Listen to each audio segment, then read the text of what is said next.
Good afternoon, everybody, and to Mark, good morning out there in the US. Guys, thank you all very much for joining us today as we release the global research that was done on the Township Economic Regeneration and Feasibility Survey. Firstly, thank you for giving up 2 hours of your time. And thank you to the team at Genesis Knowledge Executives just for the work that they put in, and to our colleagues in GDED for your patience in terms of getting the research out. Also just your input. I think this is such a valuable piece of research, and we've been sitting on it for quite some time now, just tweaking and making sure that we were putting our best product out there, but also looking at the practicality of launching such feedback into the market, as well as a business case that proves how essential doing this type of work is going to be for global business services, for Gauteng, and for South Africa. And with that, I would love to hand you over to Andy, who will be doing a short context setting for us, just in terms of why Township GBS hubs in particular, and how this is going to help us achieve our objectives in the future. Thank you, Andy. Great. Thanks, Shoana, and good afternoon to everybody. It's really great to be able to participate in this session today. As you say, we've been waiting with great anticipation for it for very good reason. So a little bit of context before you get into the session itself. The global business services sector has for some time made a major contribution to economic growth and job creation in the country. The domestic captive and BPO segment of the market is estimated to employ just over 200,000 people.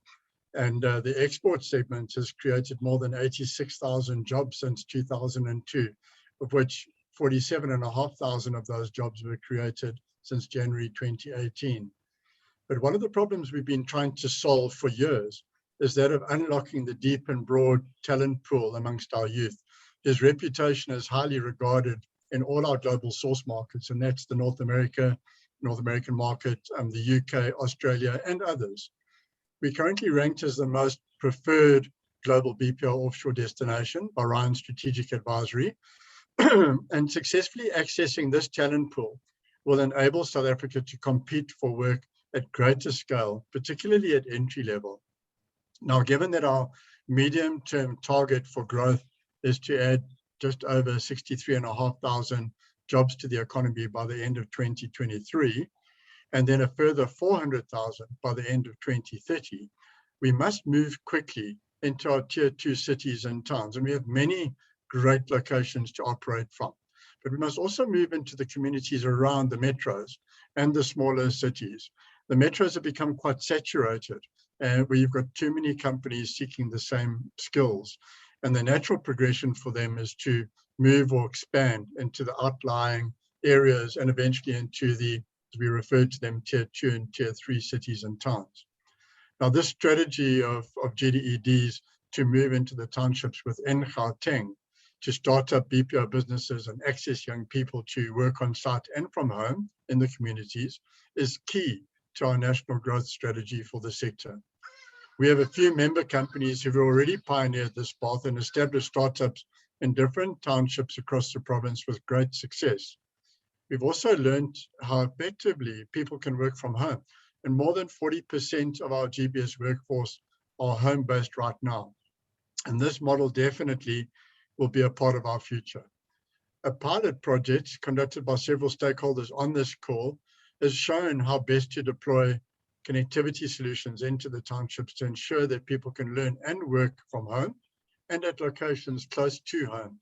And this not only brings work to the home environment, but stimulates skills development and economic activity in the townships. So looking ahead to a future in which globally traded services grow in scale and value, it's imperative that we as a country and Gauteng as a province unlock this talent pool in the townships, with virtual learning and working more made accessible to young people living there, and with work sites being located amongst the community instead of in city centres that are a long and costly travel distance away from home. Many scenario planners and strategists have shared their views about small enterprises and gig economy workers being the economic growth and employment engine of our future. And I, for one, firmly believe that so. And I encourage everyone on this call to embrace the GDED-TR strategy, find ways to commit to the development of the township economies across the province, using the GBS sector as the catalyst. Thanks, Shoana. Back to you. Thank you so much for that, Andy. And I like that you've touched on rebuilding, and I think that's key and context to the video that we want to share with you. It's a little feel-good video that has just helped me process what's happened, but also taught me about the resilience of South Africans, or rather reminded me about the resilience of South Africans. It's what gives us our get up and go. It's what gives us the empathy that we can share with clients in our space. And it's just another reason that I'm so proud to be part of such an awesome community that we work in. No one said this would be easy. Our young democracy was bound to face its fair share of obstacles. Though these moments may feel as if they're going to break us, asilahli themba. We rise to the challenges, armed with solutions, because with great freedoms come even greater responsibilities. And yes, we will not be silent, but show true courage when we speak truth to power. We will use our strength to build and not tear down. Honor the greatness within us and not destroy it. Each struggle we overcome is one more that shows together we can overcome anything. And believe you me, we will rebuild. From the spaza shops in Gauteng to the brick and mortar businesses in KwaZulu-Natal, from Dofaya, Gomora to Mamelodi, we will restore the hopes and dreams of our people one by one. Phakama mntakwethu, phahamang bana ba Tharientsho. Let us rise to the greater call of our nation. Form a human chain of resilience, knowing that jwang kapa jwang, we will rise time and time again for South Africa, Africa Borwa, Africa Chipembe.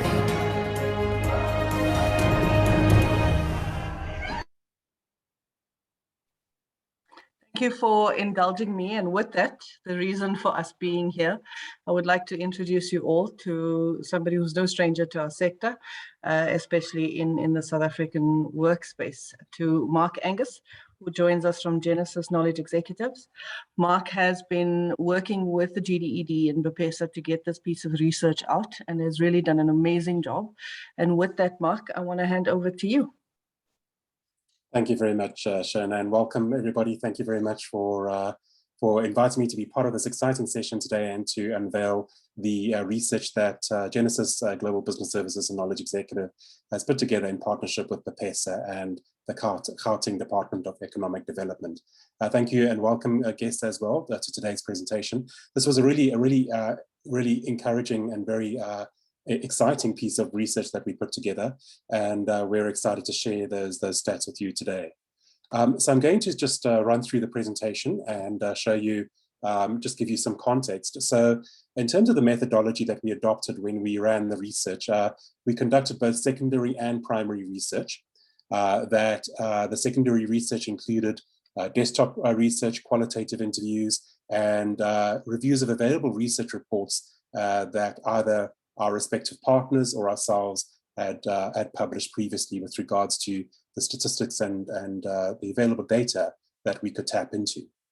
Primary research was then focused on gathering original information with a target base of about 63 GBS and BPO operators and service providers in Gauteng specifically.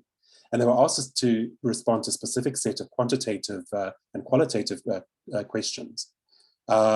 You'll see on the right-hand side of the slide who those people comprised of. You know, they are with senior customer experience, customer service managers, as well as senior directors that focused on the space and heads of department.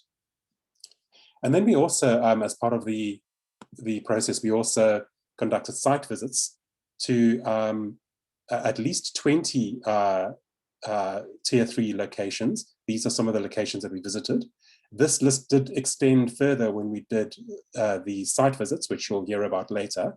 But this was the initial site visits that we conducted across these locations, and it enabled us to give a really good idea of where the value proposition sits with regards to setting up a GBS hub and in a location within a tier 3 location, such as a township.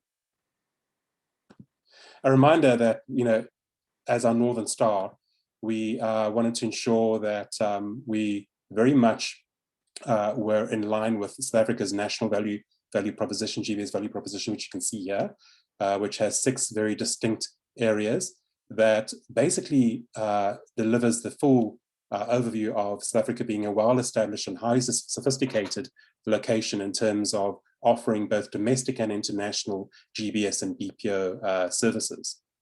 And then in line with that, we were also very honored to put together the Gauteng GBS quantification report, which enabled us to also develop the Gauteng GBS value proposition.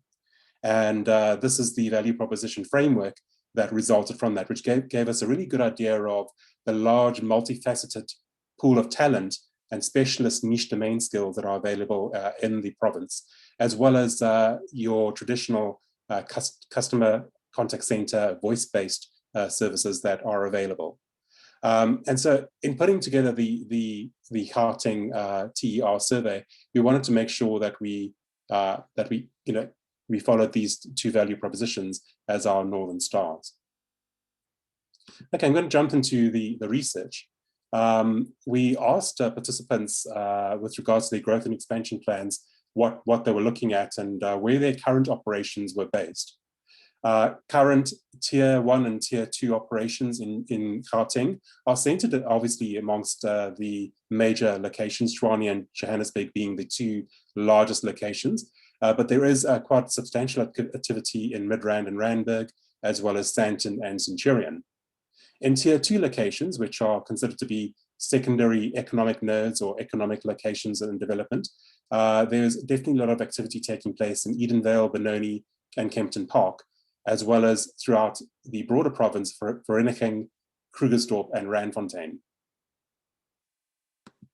There is some activity happening within your tier 3 locations in your townships, specifically in Sebokeng, Mamelodi, and Soshanguve townships, where current locations are delivering some frontline contact center services.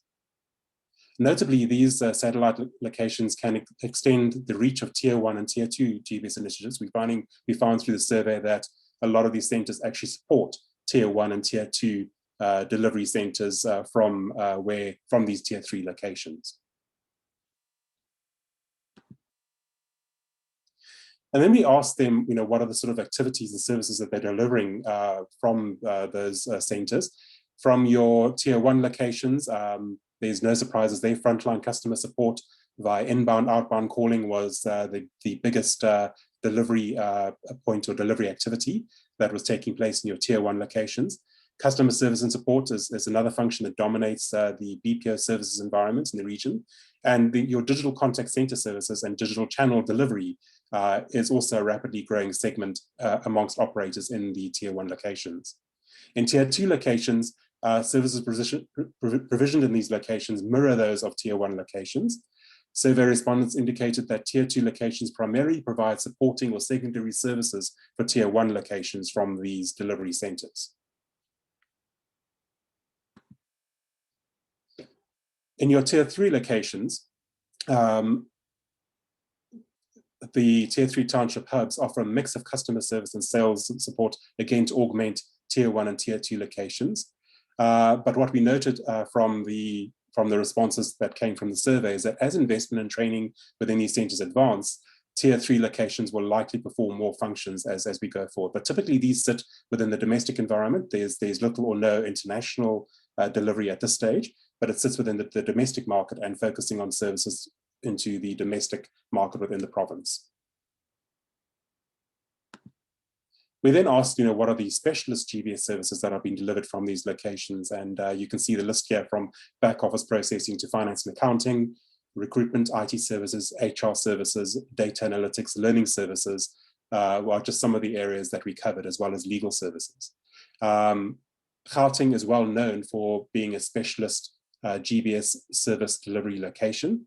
Back office, it dominates that, followed by finance and accounting services, IT services, and HR management services.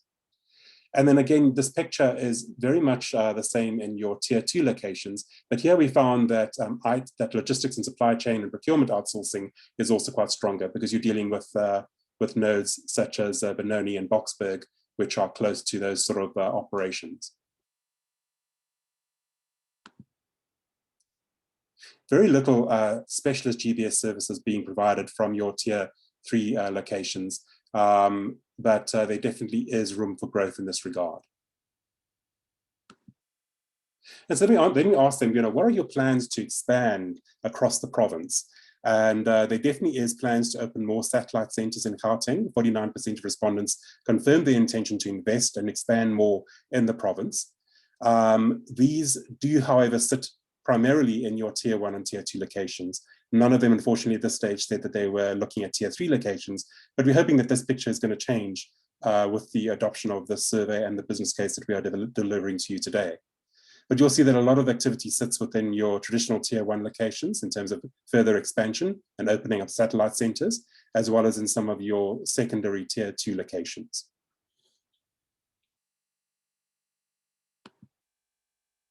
And so we asked them, well, okay, what would be reasons for you to expand and open up delivery centers in your townships? Well, no surprise that reliable transport services for agents is definitely a factor that operators would need to consider, as well as access to enabling technologies, including work from home capabilities. Availability of skills emerged as another determining factor that they would need to consider. And then in that regard, they needed to also make sure that there was adequate training and upskilling of agents in these locations. So accessible training facilities are also important in that regard. In addition to that, security and safety guarantees are also a must for them in these environments, as well as the distinct price advantages compared to urban centers. They would like to see if there were distinct price advantages in this regard. And we're hoping that we will also highlight that in the business case today. And then, of course, they would also like to have some sort of government support and incentives that would prompt them. 21% of respondents said that they would like that in order to establish in a tier 3 township location.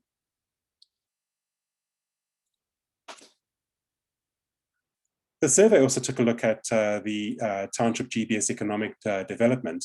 And we then basically asked questions like, with regards to what are the requirements for them to set up in these locations. So required sites that operators would consider include your office buildings and community centers. Those would be the preferred type of environments they would look at. Sites to avoid would be shopping malls. They were the least favored locations among respondents.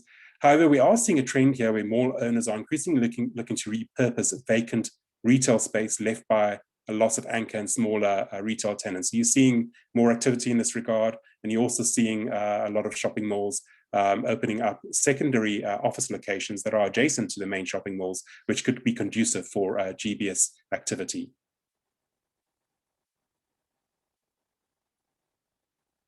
In terms of government incentives, there was quite a good mix here where the respondents indicated what sort of financial and non-financial incentives they would like to receive. That sat within the form of CapEx or OpEx subsidies, or tax breaks were the predominant ones. But what was also interesting is that they would be open to best practice know-how, 25% indicated that, as well as bonus BPESA scorecard points that could also help them, incentivize them basically to look at setting up in this regard.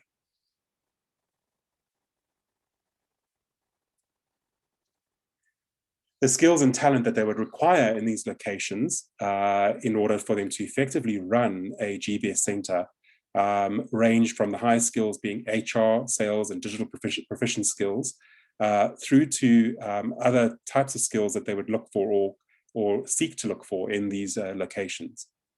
But they also indicated via the open-ended qualitative interviews that we had with them that they would be looking at inherent skills and attributes such as emotional intelligence, empathy, communication capabilities, dedication, commitment. And we know for a fact from the survey that we've conducted that a lot of agents in the tier 3 locations are able to provide this, and that they are known for being committed and dedicated to their jobs and to their positions.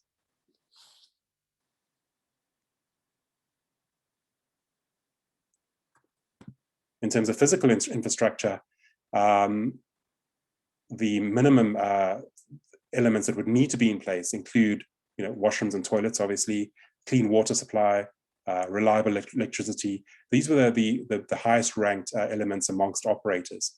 They would also be open to having more open air parking facilities. So there wasn't really a need for them to have underground facilities or parking facilities in this regard. They would be happy with open air parking facilities and function meeting rooms. And then quite importantly, because of the electricity constraints, they would also be open or would like to have solar power and other alternative power sources to operate their centers in these locations.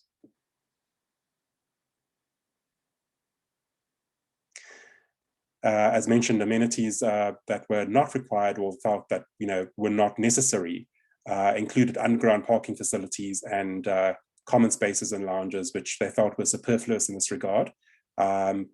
Canteen facilities also were deemed unnecessary if the facility was located near to amenities where they could access informal food vendors or near to shops. And of course, your usual nice things to have, landscaping and office plants, as well as temperature control systems, were also not so necessary in this regard. There was definitely a strong also preference for single floor layouts over multiple floors, which emerged in the survey as a key requirement for the operators. And the physical infrastructure constraints that they wanted to avoid were definitely bad water supplies, unreliable electricity, and then to some degree multiple floor layouts were the ones that they felt that should be avoided in this regard. When looking at IT infrastructure and technology, there's definitely a need for them to have reliable high-speed connectivity, which is crucial for contact center delivery. This would support cloud-based and hosted solutions. And in fact, our business case is very much focused on a cloud-based hosted solution scenario. Fiber is definitely a preference over ADSL, as well as the need for voice over IP services. Other technology requirements include advanced analytics and contact center solutions that would be provisioned from the cloud. This is certainly something they would need to have in place, as well as data analytics, real-time monitoring, and text and speech analytics. And very importantly, agent collaboration tools and agent desktop applications that enable remote working or working in these locations, where a tier 1 or tier 2 location can monitor what is happening within a center within a tier 3 location.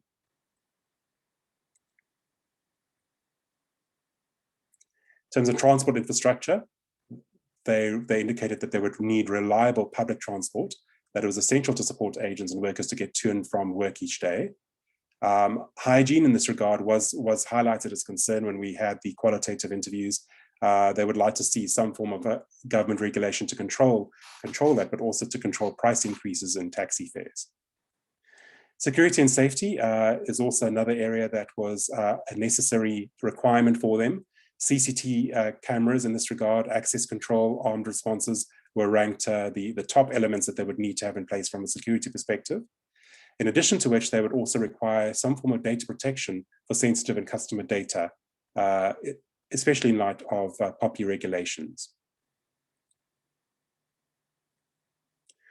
And then we gave an indication, we asked them to give an indication of the type of setup cost that would be required to set up a GBS hub. And this included, a range of different things. IT infrastructure and technology dominated this, followed by the interior design and architecture costs. These were the two sort of largest costs that they indicated would be incurred in terms of once-off setup costs.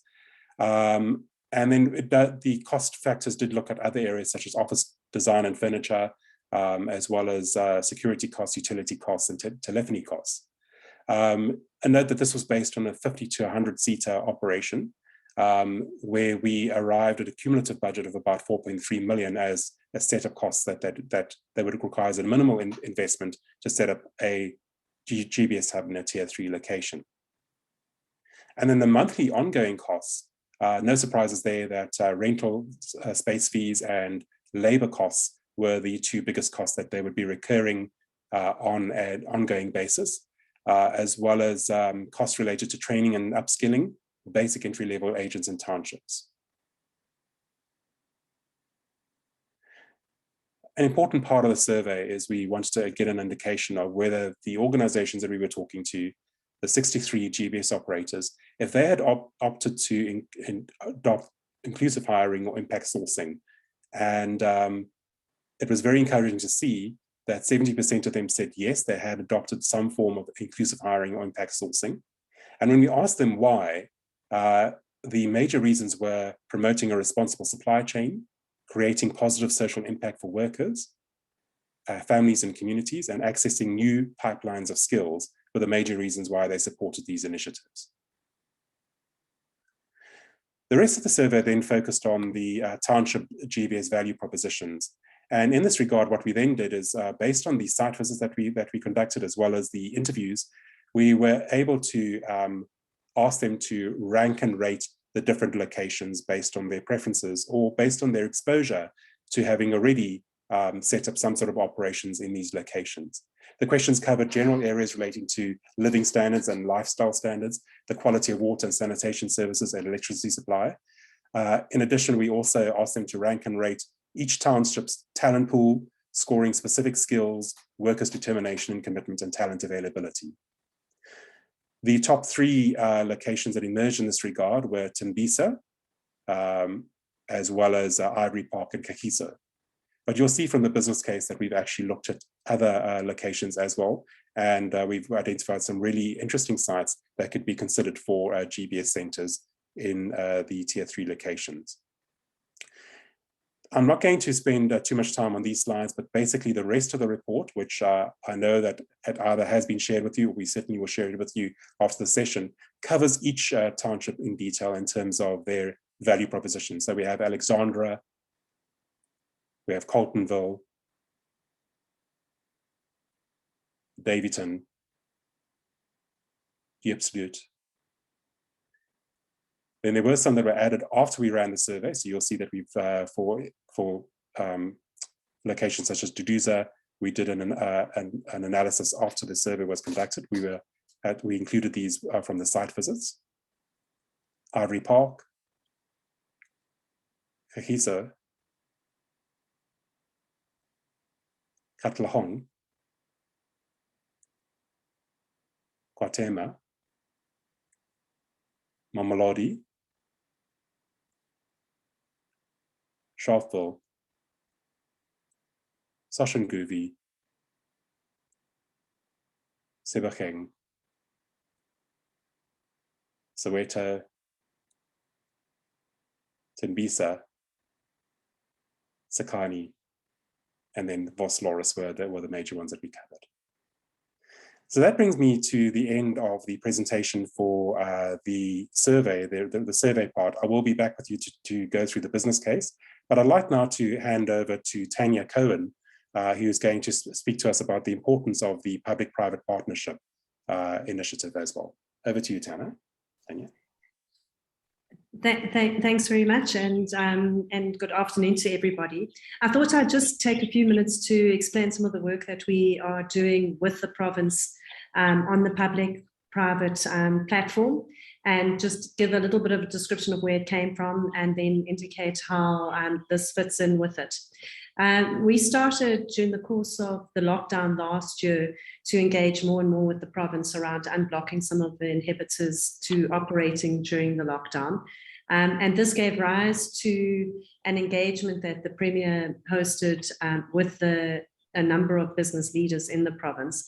And a number of action labs were set up to try and unblock the constraints from the lockdown. And these were quite rapidly dealt with and resolved. And what the Premier then asked is that we convert those action labs into partnership opportunities focused on the townships. And we started doing that, I would say, around about September last year. And there were a number of different streams of partnerships that we were dealing with. The one was in agriculture, with growing to market trials, where people would produce produce and then they would be linked in with market opportunities, through to installation, repair and maintenance, some of public infrastructure, some of construction opportunities in the townships. More recently, mobility labs supporting township vehicle repairs. There was the rapid deployment of broadband infrastructure, where we tried to identify what were the key blockages in terms of broadband infrastructure for the township areas. And then there was, of course, the project here in terms of how to deploy GBS services into the township, either on site or at work from home. And arising out of that approach is that I think what we've managed to do is stimulate a lot of engagement and cooperation between the province as well as the private sector partners, thereby unblock opportunities, but I think most importantly, build a level of trust and understanding and insight as to what private sector partners need to invest in the townships, but I think also what government is seeking to achieve in the township environment. So in terms of this particular project, we've been joined on a fortnightly basis by both Nelly and Shoana, a partner from the province as well as a partner from the sector, and that's typically how we operate. And progress reports are provided, but also we actively try and unblock constraints during the course of that type of engagement. And I think what we've seen is really the deepening of that partnership across different sectors, and a lot of excitement about what those opportunities are. More recently, this partnership is being rolled into what they're calling the Gauteng Economic War Room, which is part of the Gauteng Growing Together, Gauteng Together approach, which is an overarching strategy. And what the economic approach really does is it brings together township development, it brings together high growth sectors, and it brings together infrastructure and special economic zones into a common framework to say, how does economic activity get leveraged? And I think what we've seen is amazing support from MEC Tau, where he said there's two things that we need to focus on. One is that we've got to focus on implementation. There's enough plans, we need to now implement them. And the other thing he said very explicitly is we can't do this on our own as government, we've got to do this in partnership with the private sector. So they really are appreciating the value of these partnerships and really very, very actively trying to unlock inhibitors in this regard. So I think with that context, a little bit has to be said about why the township economy and why is it so important. And I think a lot of that has already been mentioned. But certainly from a government perspective, we know that economic activity is important, that employment of youth is important, and certainly sustainable communities and society is really important. And if one can get businesses to invest into the township environments, that obviously contributes to the sustainability of the community, it contributes to economic growth, and also obviously to the well-being of people.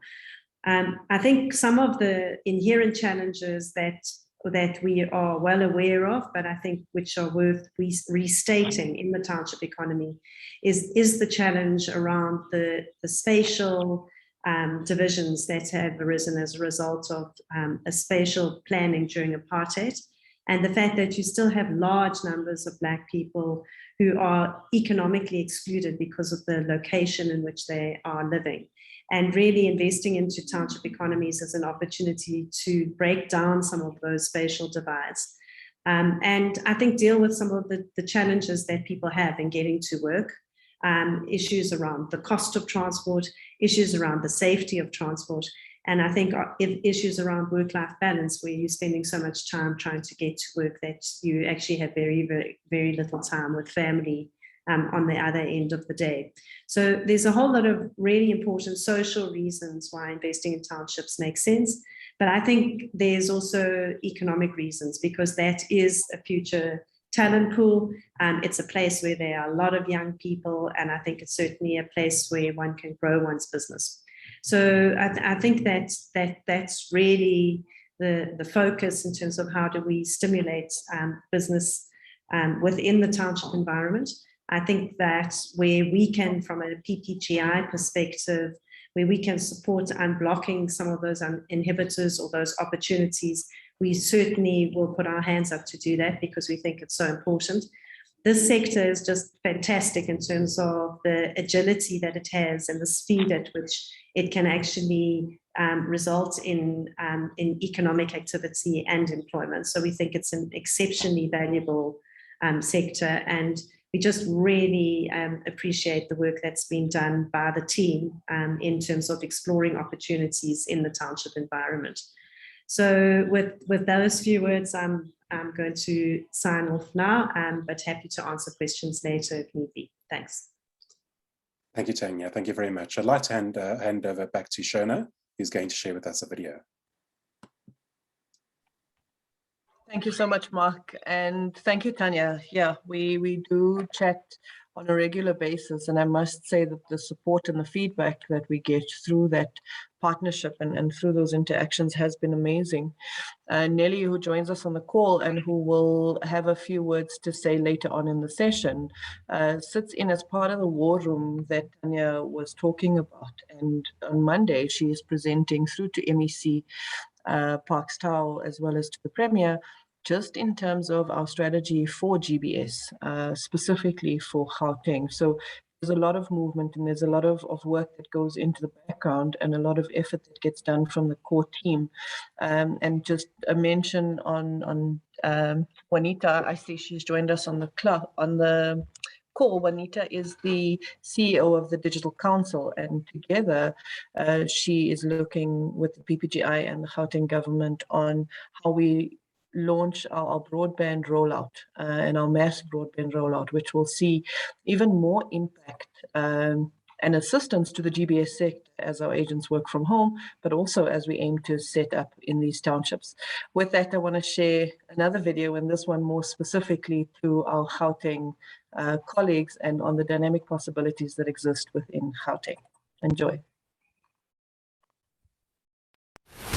In challenging times, it is easy to forget what ignited your passion for business. Remember when you were a dreamer, a change maker, a job creator. Recall the promise, the rush, the prospects of success, and the dawn of a brighter tomorrow in the absence of isolation. The new reality of today requires a reboot, a reimagining, and a redirection of ideas. Let's reload opportunities, reimagine growth, renew connections, redirect conversations, regain advantage, revive this economic powerhouse, reignite Gauteng. In us, you have a partner who can open doors, connect you to opportunities, and unlock Gauteng's dynamic possibilities. Remember GGDA.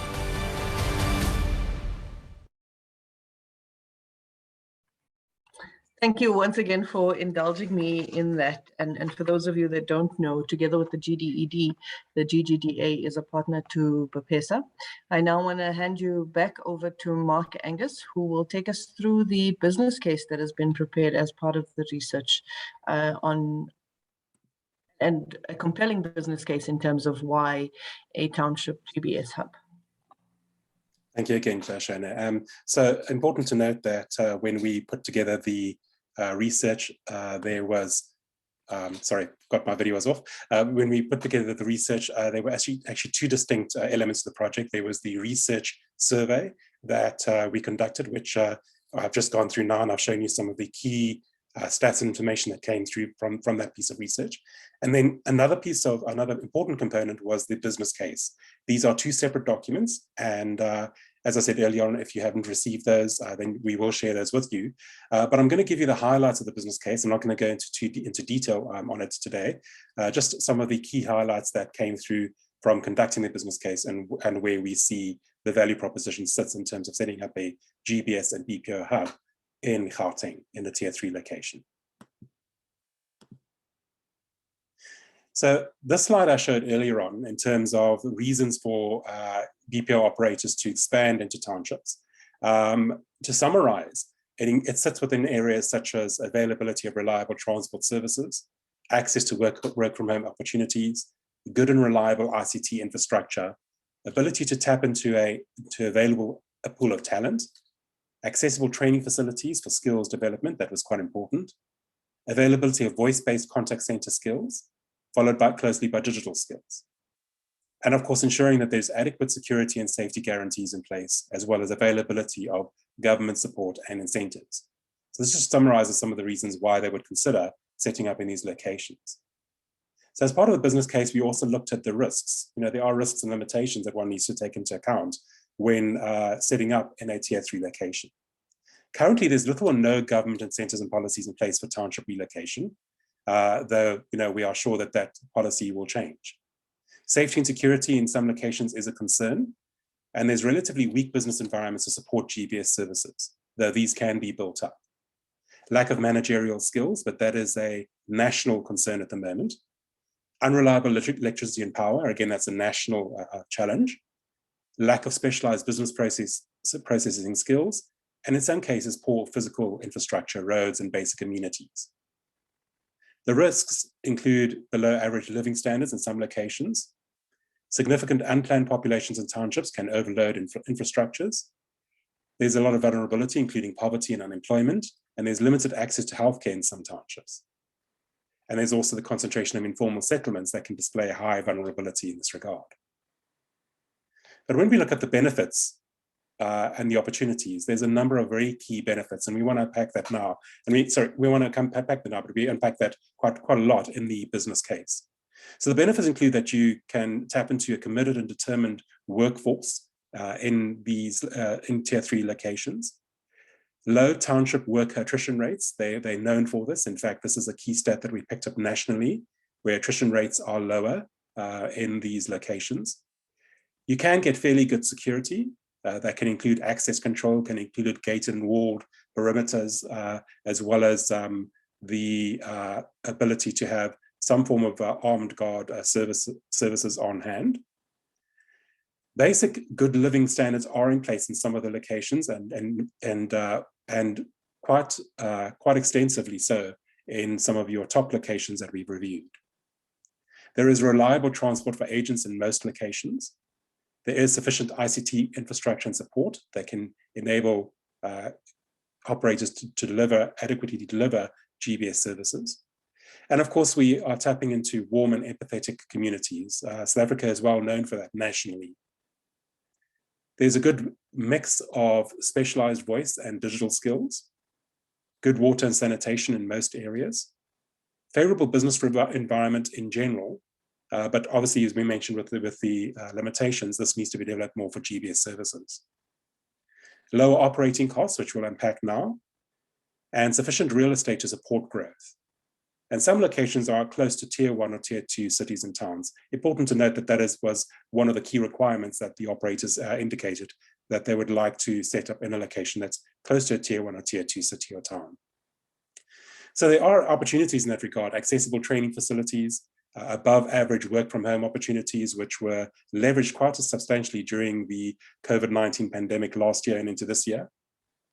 There's many office buildings and development projects in place that can be tapped into for GBS hubs and centers.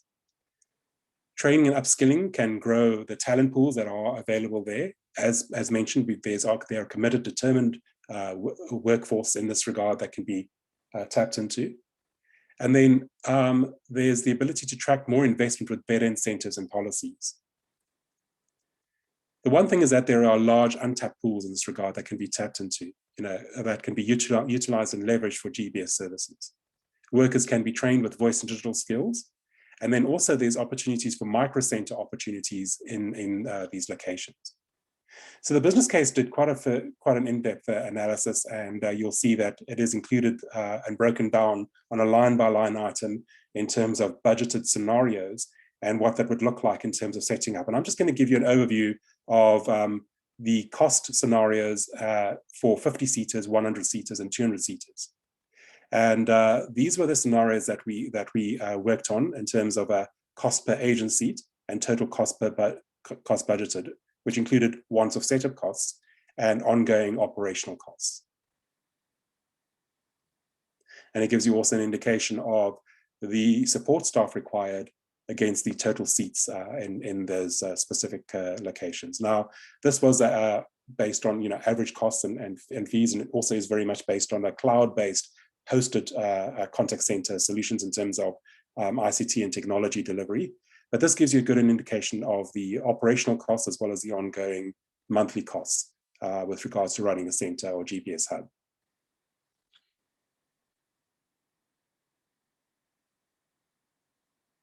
And then very importantly to note is that there are a number of other elements that are in place in this regard. So there are monthly cost savings in setting up in these townships.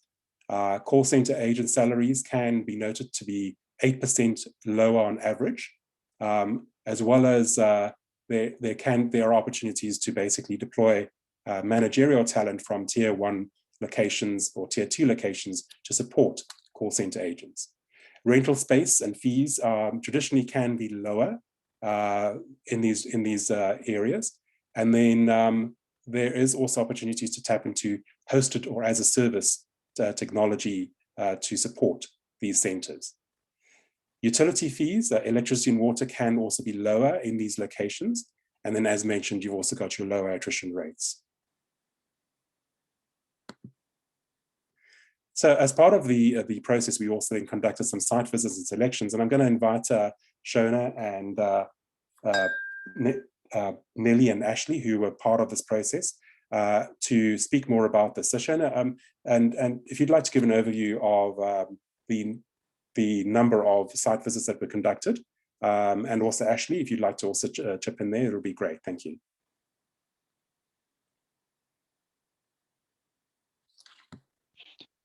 Okay, thanks, Mark. So through the process, we conducted, I think it was just over 30, around 32 site visits in the locations that Mark presented. What we've done then, we shortlisted those sites to the top. In fact, we initially had a top 10, and then we brought it down to the top 4. From the sites that Mark will present, there are 2 sites that is more short-term, so meaning that those sites, there's not much that would need to be done in setting up a GBS hub in those sites. And then we also have identified 2 longer-term sites. So yeah, it was quite an interesting process that we went through when conducting these site visits. So this is the first one from the shortlisted. Hello. Very, very interesting, Ashley. Just to see, noting that it is an A-grade office facility, as well as it's got a lot of the amenities in place that one would require for an operation. It looks like it's already sort of plug and play ready from what we can see from the photographs. Absolutely, that's right. Yep. And this one is in city of Johannesburg. In Diepkloof, right? In Diepkloof, Yep. That's correct. What's really nice about this particular facility, Mark, and to the rest of the guys on the call, is that this is a little bit down the road from one of the hospitals. The name just escapes my mind, but it's on a transport route, so getting to the site is really easy. It's just off of the highway as well. Very little traffic in getting there. I suppose it's because everybody's working from home in the sector. But in terms of parking availability, as you can see on the second picture at the bottom, there's a lot of parking that was available. Currently at the site, and it's a pity that Advocate Hall had to jump off the call. He joins us, he's the CEO of the Innovation Hub, and they actually have an ICASI lab that is based at this particular site.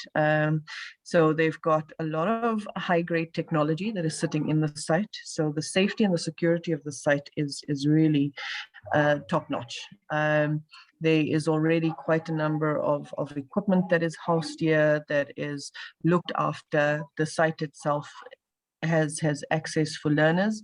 There's learners that come in and they're learning coding skills at the moment, but it also is a space where entrepreneurs from within the township and the surrounding areas can go in and they can run their businesses from the site. So some of them do printing on textiles, some of them do some 3D printing from there, or they just get their marketing materials printed and they're able to run their offices from here.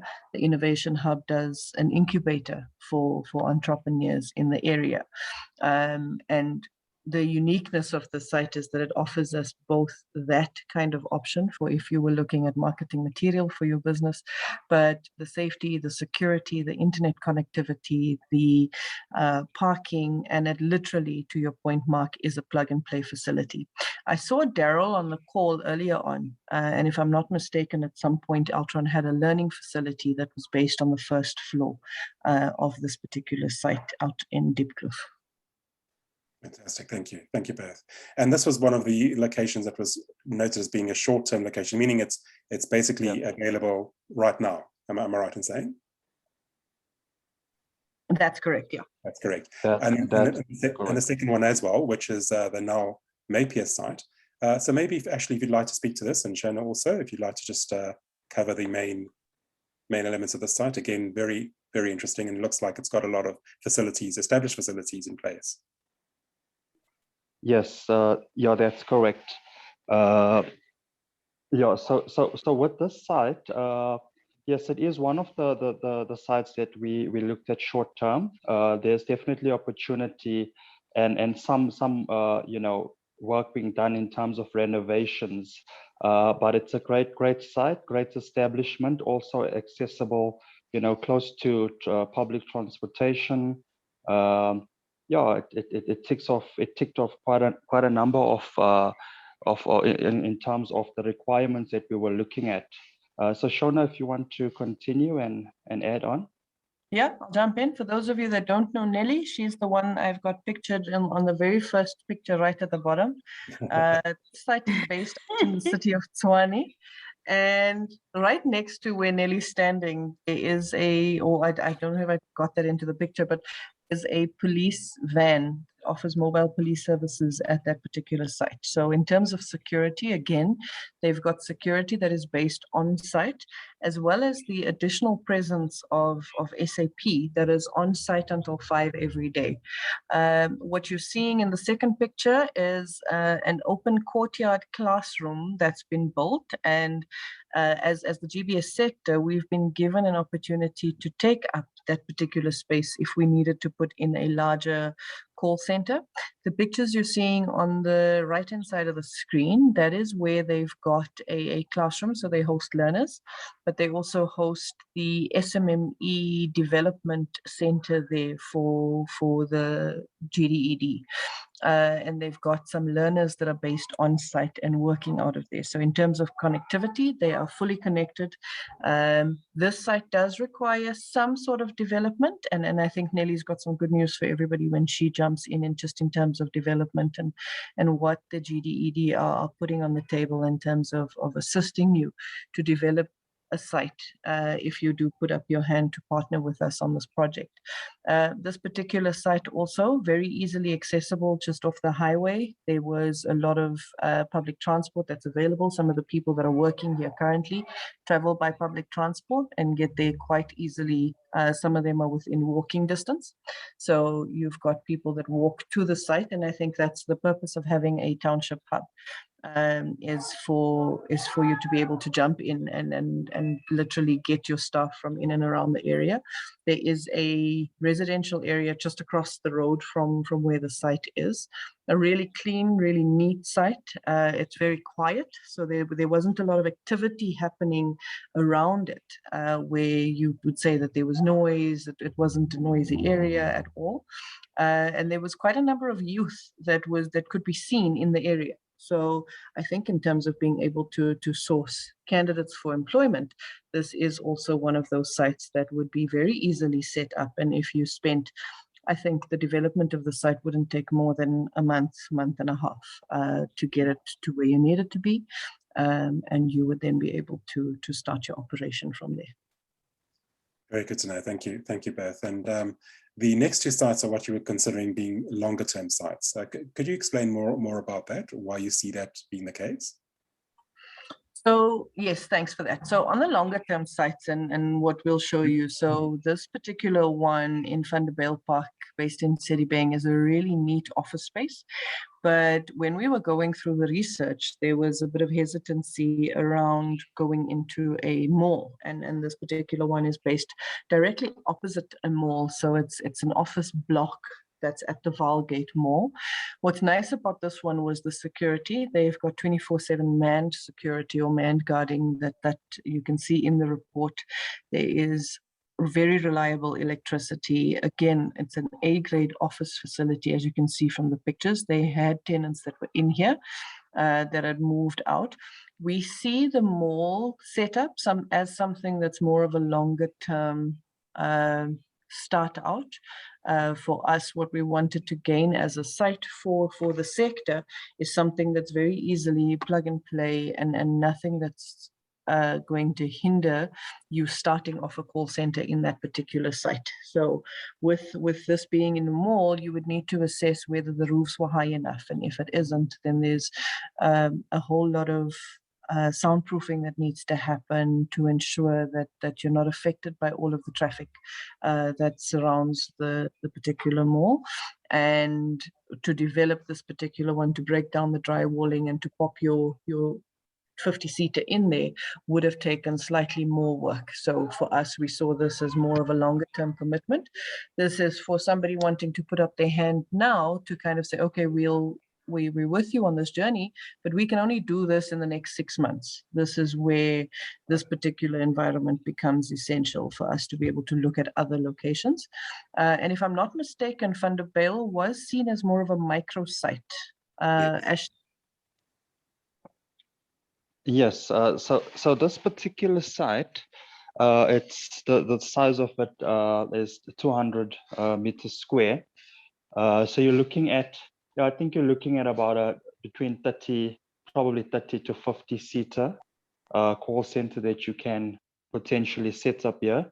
I just want to add on to the in terms of where this actual office is situated, it's a bit it's within the mall, but it's on the one section of the mall. So there'll definitely not really be too much of an issue in terms of sound challenges and distraction and so on from the mall. So it's a section whereby there's just offices in and around that vicinity. Thanks, Ashley. Thank you, Shoana. And then we have the fourth site, which is in Mogale City, which looks like it's needs some more work, and again, why this would be a longer term focus. Yeah, so with this particular site, it's also really nice. It's a really big site that's available. The drive out to Shamdo wasn't that bad. And there's a lot of feeder areas that surround Shamdo, and I think Ashley will give you the names of those. It again slips my mind, but Ashley knows that there's quite a number of township communities around Shamdo where there is a lot of youth. While we were at the site in Shamdo, there were kids utilizing the library facility that's available on the premises. So the reason why Shamdo becomes a long-term solution is there is connectivity, there is reliable electricity, but it's just to one section of the place. We're still looking at what needs to happen in order to really kit out this particular venue, what it would take to upgrade some of the electricity and the Wi-Fi or internet connectivity to the area. It's home currently to the AIDC, Nelly, am I correct? The automotive sector. Yes, there is an automotive sector, and then there's also training centers on the side where we've identified the training center for the GPS hubs. There are a lot of activities that are happening at Chamdo, especially from the manufacturing side. So the one that we specifically identified for the GPS, it's on the training center. Perfect. Thank you so much, Nelly. Yeah, and it's also, I mean, once the site has been developed and neatened up, this could become really an awesome center where you would particularly house between 50 and 100 seats. What's nice is that I mentioned the partnership on the Innovation Hub through the GGDA. They are looking at setting up another ICASI lab as well at the site that would be adjacent to where the GBS Hub would be. And also this one, it will be a long term because also the GGDA, our agency, they are looking at renovating this site. So it will depend on how soon that can be finalized. But by the time they are done with that, I'm sure it will be suitable for setting up. Then we will come back again and let everyone know that it's now available for setting up. But it will be renovated. Awesome. Thank you for that input, Nelly. And so what I'm taking away from this as well is, besides the fact that we've done the Ashley mentioned 32 site visits, so it was fairly extensive, but it looks like there's opportunities for potentially more than one hub here, Shoana. So, if an operator wants to look at a short-term one, then the first two would be conducive for that. But if they wanted to have a more sort of a longer-term approach, they could also consider the second two. So it doesn't have to be restricted to, am I right? 100%. And again, we're not closed off to the possibility that there are additional sites. So there's a conversation that's currently happening between an operator as well as the city of Tshwane on work that's being done. And I think there's a site there that we need to consider and that we will consider once we've got access to the site, etc. So I think Township Hub is more than just a place. It's more than just these 4 locations. These are the ones that we've gone and looked for them based on the feedback that we got out of the business case and out of the study.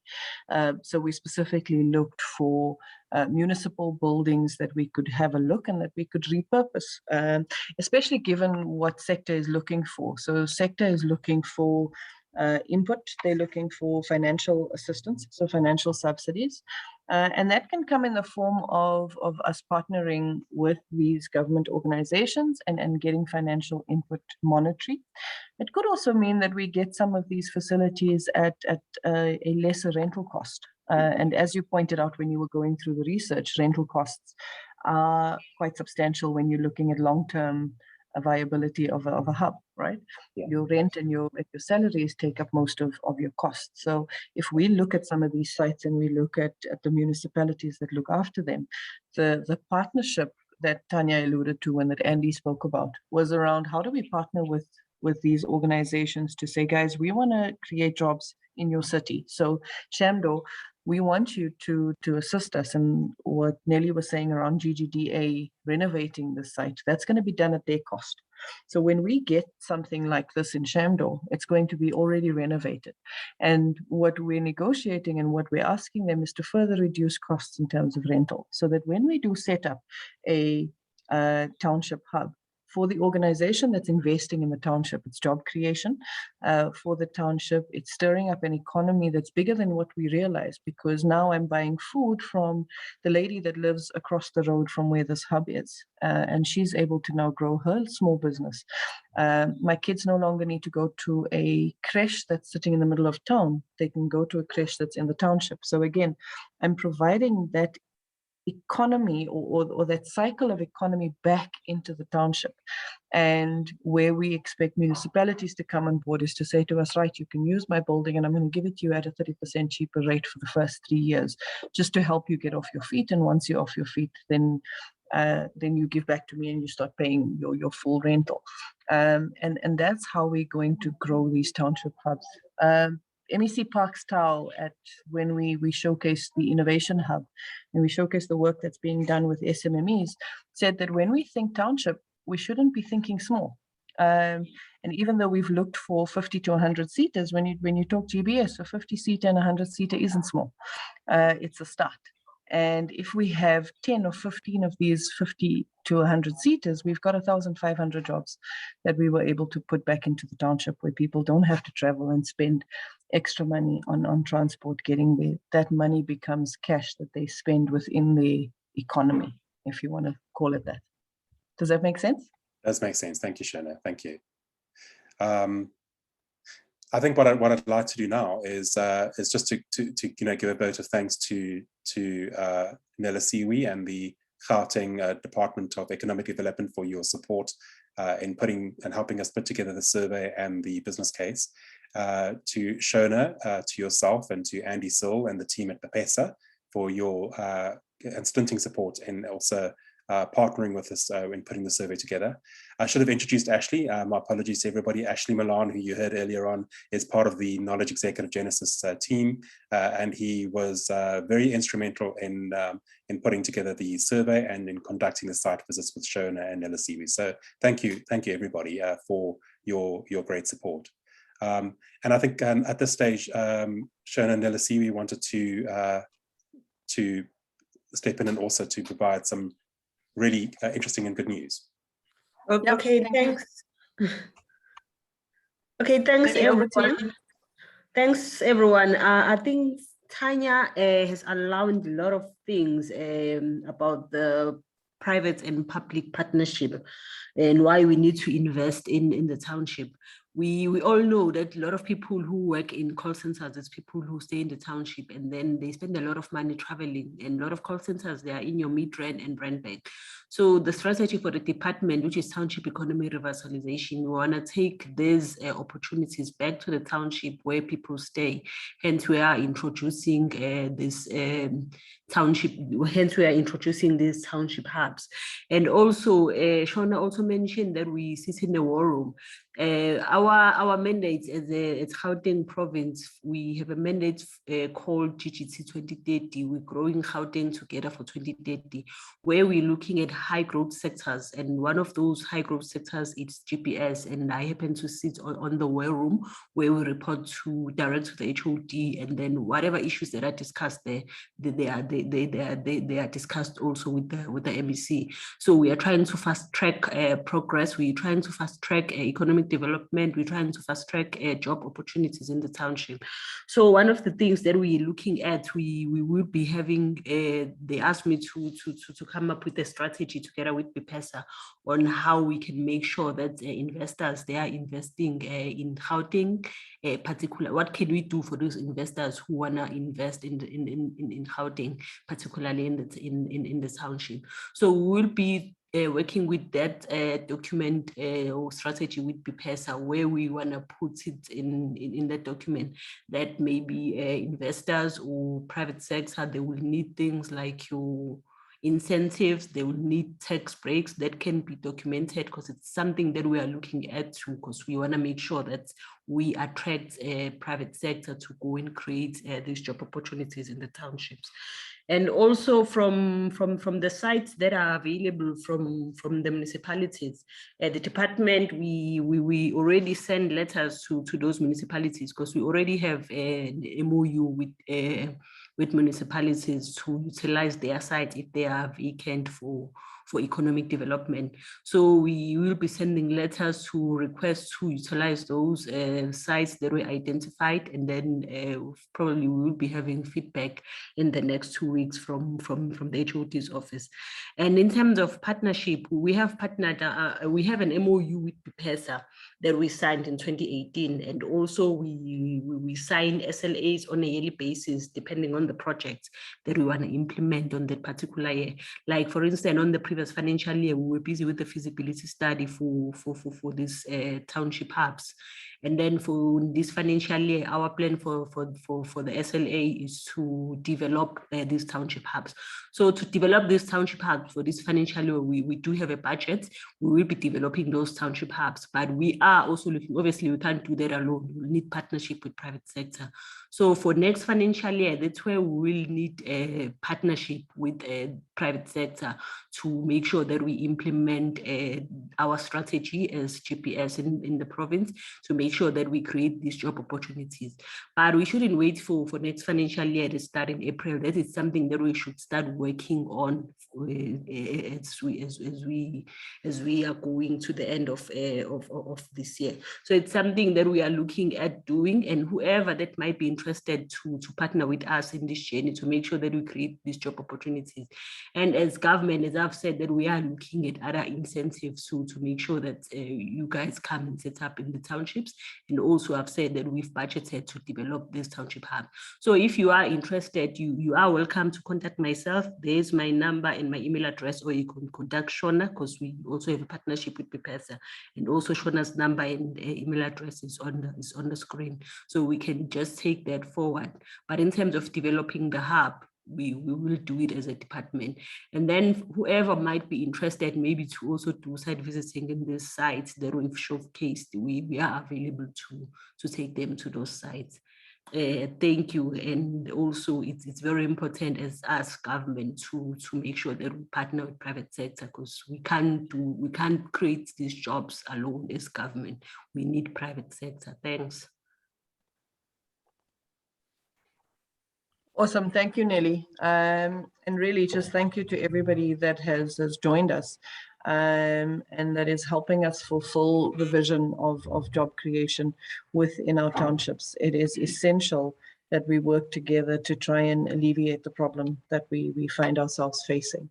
And Mark, a very special thank you to you and your team, not only for the research, but for your continued support of our sector and for the meticulous work that you do in raising some of these really key topics and things that we need to understand. I just want to open up to the floor to see if there's any questions from any of the participants, if there's any suggestions that you have or any feedback while you have Nelly on the call, or while you have myself, Andy, and Tanya on the call. So you could either just pop your hand up and you can then unmute, or alternatively just pop a question into the chat. We'll leave it for about 2 minutes. And if there's nothing, then we've given you all 45 minutes back in your diary.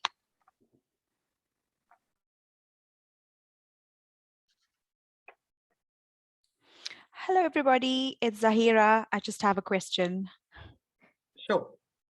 So I just, firstly, this is an absolute great initiative, and definitely, like you've all summed up, we definitely need to get back in terms of getting Gauteng back on track in terms of its employment and, just job creation. And there's so many people out there that require this opportunity, and why not, start and invest in. It's something that I think many of us will probably consider, but we obviously need, a little bit more time or detail. So my question would be, what's the next steps from here? So today was obviously the business case launch and just kind of explaining what it is that you guys have done, the survey, where you see possible opportunities for setup, for operations, but what's the next step and how long, till the next update? Thank you. Yeah. Sure. Thanks, Zara. So this was the launch of the business case as well as the survey feedback. We'll be sharing this with everybody that has joined us or registered for the call so that you can dig deeper into it. As Nelly mentioned, we're looking to partner with private sector. So any organization wanting to either dig deeper into the research, have a meeting with myself, Nelly Siwe, to discuss what the possibilities are. We would look at entering into a tripartite partnership with yourself, BPESA, as well as the Department of Economic Development.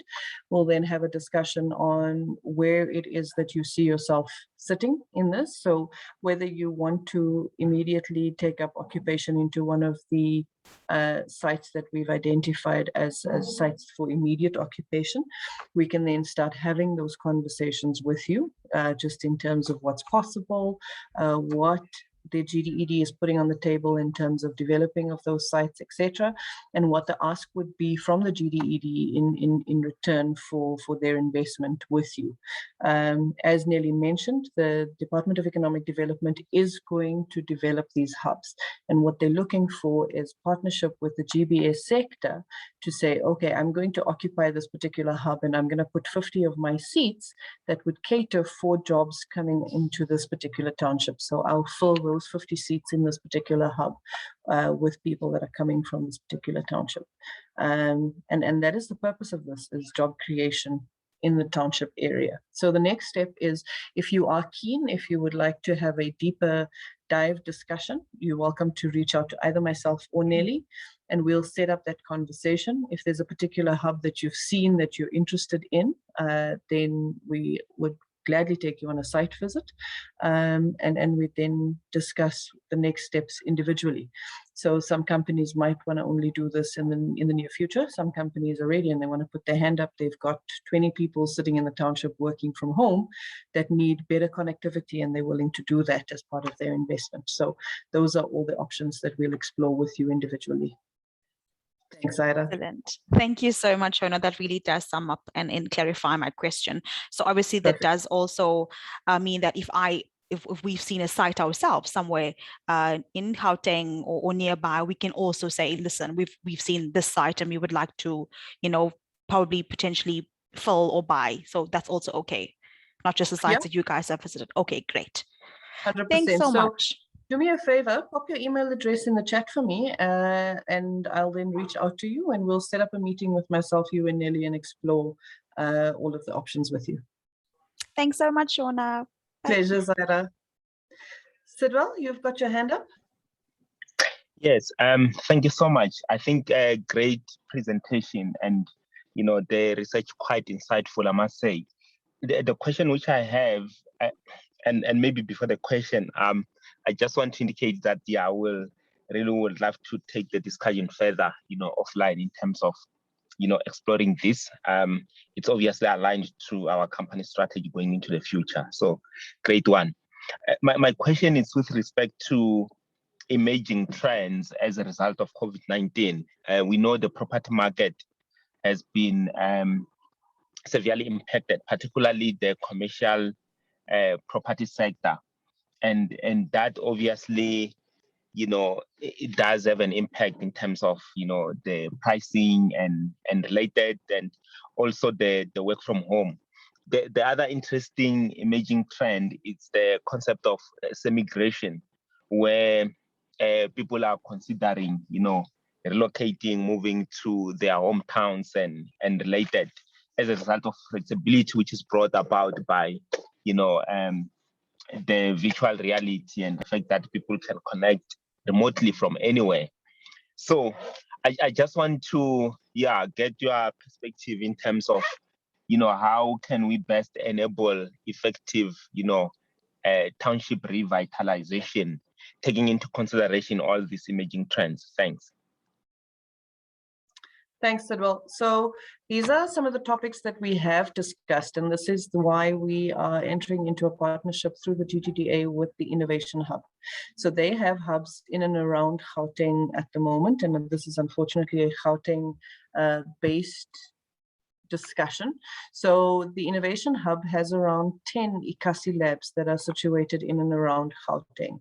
And part of the discussion that we're having with them is to assist with space where agents from those particular townships, if they are working from home but are having load shedding, as an example, they would need to go and plug in somewhere.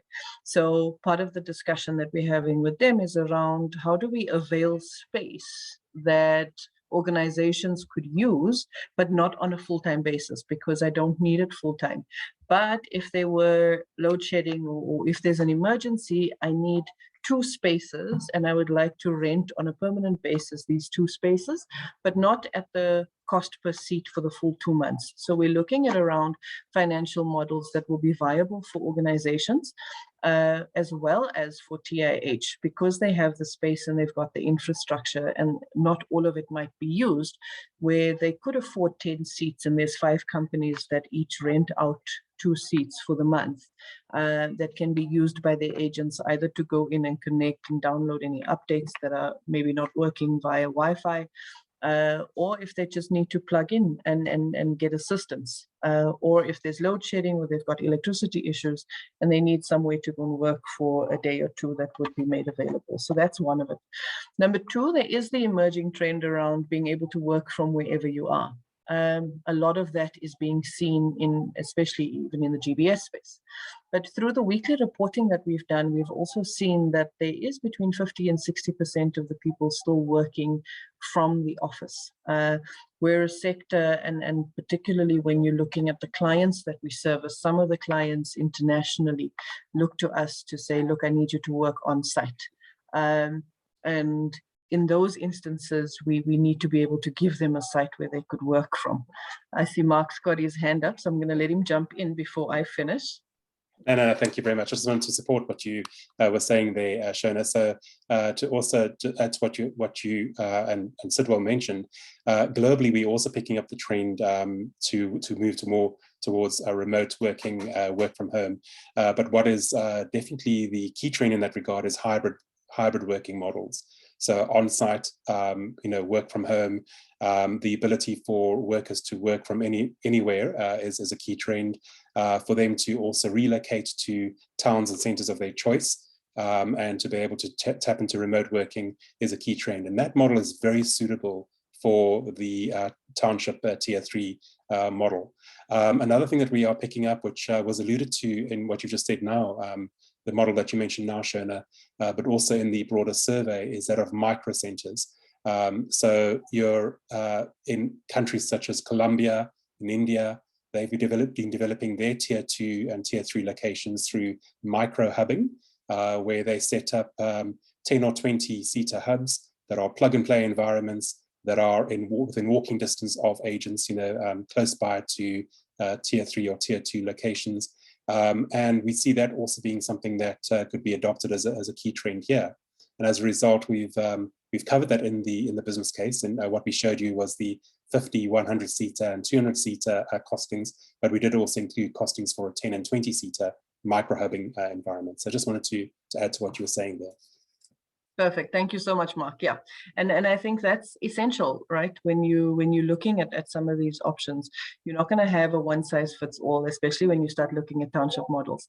You might have a 50 seater that is exclusively owned, as an example, by Sidwell. And then you've got a 30 seater that is co-hosted or co-owned, and you've got several different companies that use the space as and when the agents need them. And it's around how do we become agile enough as a sector to be able to do that and to do that comfortably, ensuring that our clients' peace of mind is taken into account, security is of concern, and making sure that we can protect, number one, our people, our infrastructure, and our clients' data. Very true, very true. Thank you. Thanks, Clinton.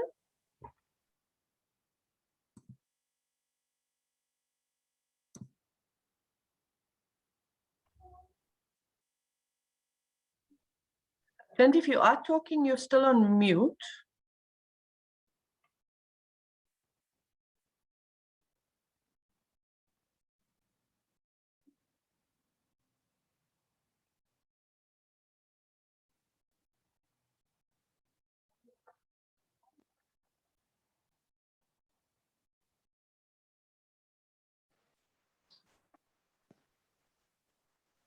Clint?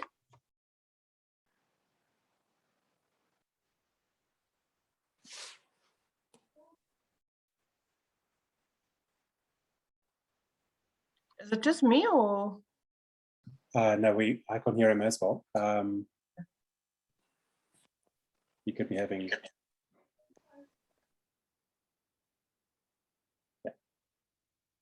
Okay, I'm not getting anything from Clint. If you can hear us, maybe pop your question in the chat and we can discuss it there. Alternatively, if you are successful in coming off mute, just unmute yourself and you can jump in. Is there anybody else that's got a question or a comment before we wrap up and while Clint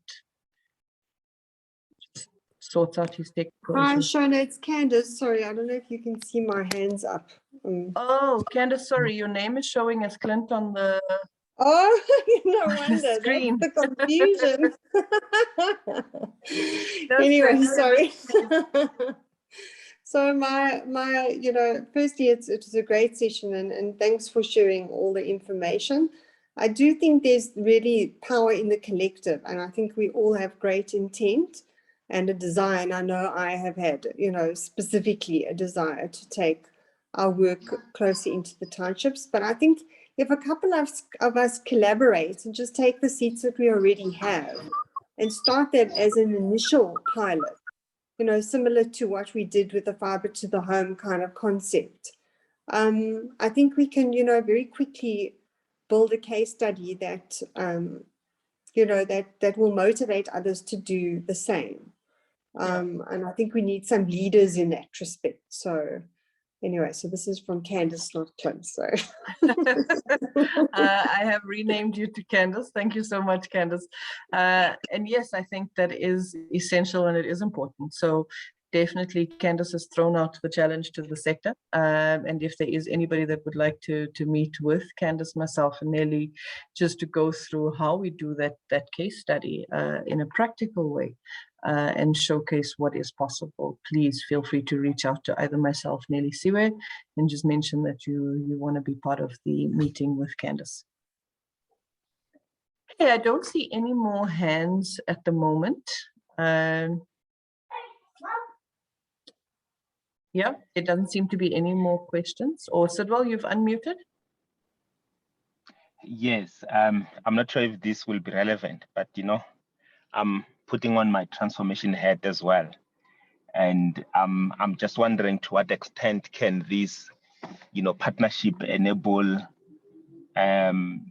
supplier development in terms of SMMEs and support around those, because I suppose if there's support system for SMMEs, it can help in terms of our aspirations as a sector, in terms of ensuring that we've got new entrants as entrepreneurs into that space.